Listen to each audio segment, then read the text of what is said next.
Hello folks, it's Gordon here, hope all is well with you. Now the Olympics started yesterday. Paris Olympics 2024, up and running and underway, yes. Now you might be thinking, no they didn't. Paris Olympics starts on Friday 26th of July.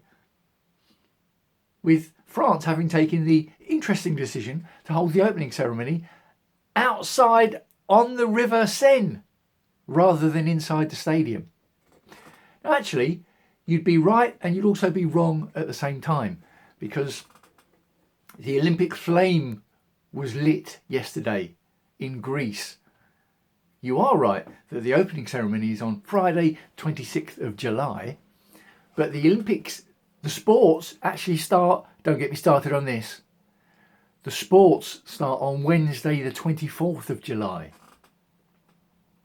Several sports actually, football, handball, archery, rugby sevens, they all start 2 days before the opening ceremony. In fact, I told you don't get me started on this. In archery, it's possible to get knocked out on Wednesday the 24th.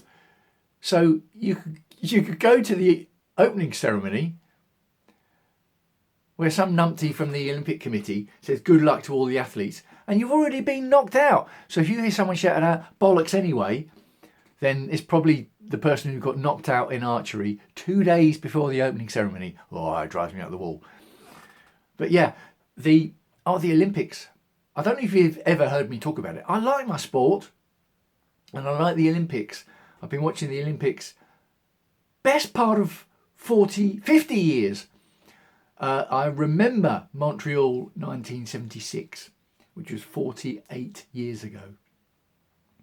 And just the stories, the multi-sport event, multi-sport nature of it, the whole spectacle of it, the fact it's only once every 4 years.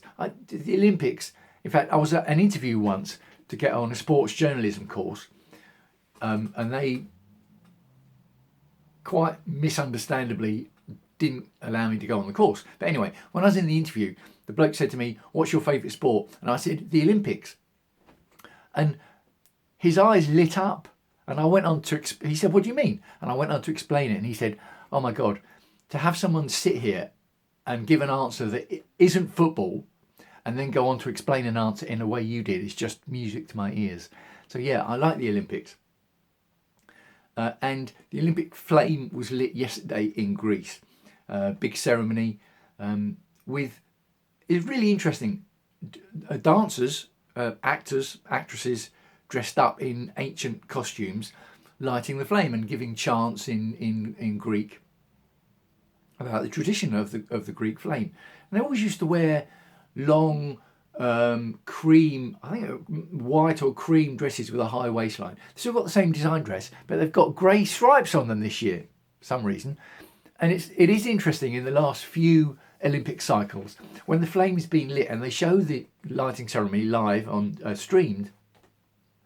They have commentary, and the commentator is maybe one of the ex-dancers or an ex-choreographer, and they'll go through telling you who the dancers are and who the choreographers are and how long they've been doing it. So slightly takes away the mystique, but nevertheless, the flame was lit yesterday and is now on its 3-month journey. It's going around France and to French territories before it gets to Paris on Friday, 26th of July. But one of the reasons I like sport and the Olympics is content, the stories of sport that are theatrically played out, the goal achievement stuff, the personal development stuff, and all the stuff in the background, like the lighting of the flame, like the logistics, like volunteering. All these kind of background stories, content. In fact, there's so much content around the Olympics that you'd almost spend more time creating, in this case, talking about the Olympics and about, and this post is me creating a video talking about the Olympics. And more than that, talking about making money from talking about the Olympics. Because one of the products I offer is called the Content Monetization Machine, and it's about making money from posting on social media. Turning your social media content on any channel into an income.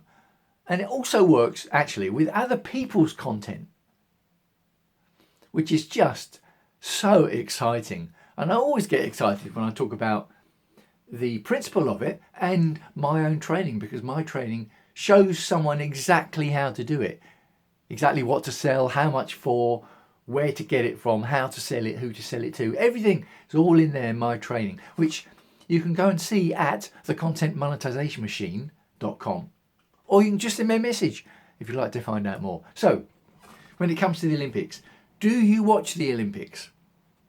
Or do you just dip in and out of it? Or do you not watch it at all? Do you watch only some sports? Or do you watch as much of it as possible, like what I do? I think it was London 2012, which was the first time that, or certainly here in Britain on the BBC, every sport, every minute of every sport was either streamed or on terrestrial TV. It's not the case anymore.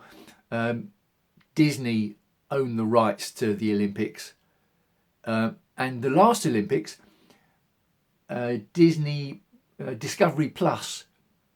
Disney was using Discovery Plus to show it on the internet, and I bought a 1 month pass. It's the only time I've ever paid for sport online or sport offline to watch. I think it was $7.99 for a month. So I thought I'll have some of that. So I was able to watch as much of the Olympics as I like, and I'll be doing the same this year. That's my plan for July into August this year, to watch as much of it as I can. Let me know what you think. I'd love to hear what you thought. Did you know that the Olympic flame was lit yesterday? Type it into YouTube if you want, Olympic Flame 2024 or Lighting the Olympic Flame, and you can watch that ceremony if that takes your fancy.